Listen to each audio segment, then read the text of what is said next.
there, folks. Hope you're all doing well. Here back at home for the first time in like 2.5 months after being at college, and wanted to do some palm updates around here, mow my palms, because I haven't seen them in that amount of time. And especially with this coconut palm, I can't even remember when the last update I did on it was. And I am just blown away at how much this thing's grown, even just in the 2.5 months that I've been away, and just, you know, over the past summer and couple years I've had it. I think I got it like maybe 2 years ago, maybe even a little more. And it was about like this tall when I got it, I think.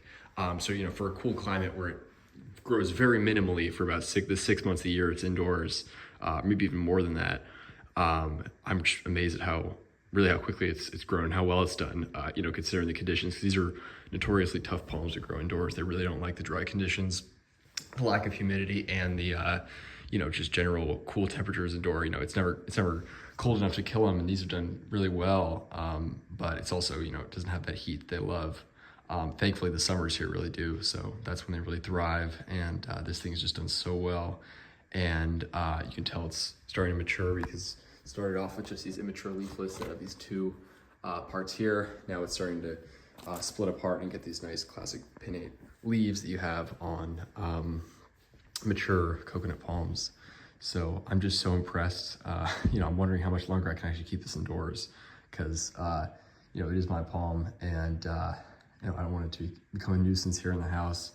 And so, you know, maybe it's got one more winter indoors, but I do hope to bring it out to California at some point. That was the whole reason I got it, is if I ever was in a warmer climate. Where I'm at is super marginal for these.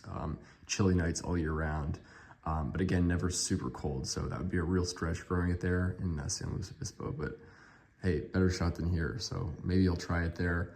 Maybe not. If I brought it out, I'd probably have to like cut off most of the leaves if I'd like brought it in my suitcase or something.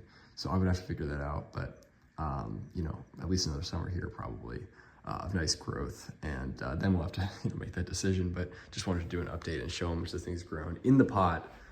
It's almost as tall as me. It's probably like at least 5.5 feet to the tip of those fronds there. So just amazing growth, you know, given the challenges in this climate.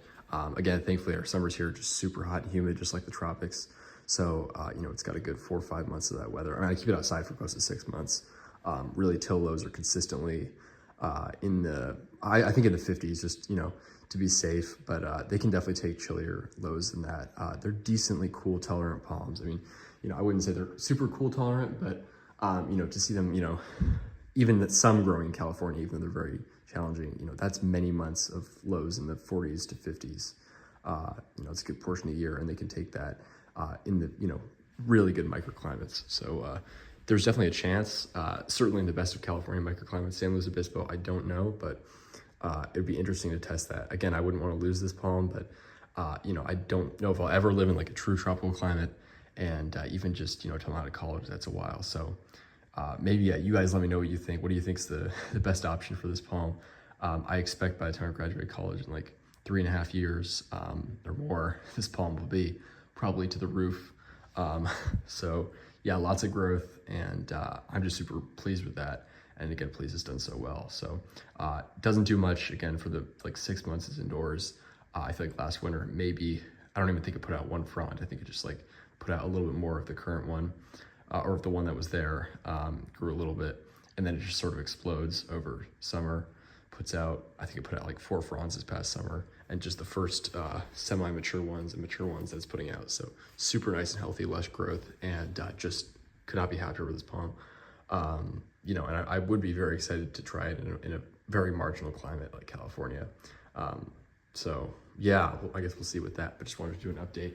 And I'm amazed it's still growing out of this coconut, and I guess it'll continue to do that, but that trunk keeps getting thicker and thicker, like a, you know, just the palm just keeps maturing. So I'm super pleased with that. And then we got the sago over here. Oh, you know, this thing's obviously can stay out for much more of the year. And I know people actually in DC who grow these things year round with no protection, and they, I think, always defoliate, but they have grown back for a few years for some viewers of mine that'll let me know about that. So if I really wanted to risk it, you put it in the ground, but right now it's in this pot. This pot's probably way too small for it, but you know, it's nice and healthy, full crown and everything. So yeah, we'll update on those guys, and then we'll get some of the palms in the backyard shortly. So stay tuned for that. yeah, happy to be back home and see my palms again. Have a good one, folks.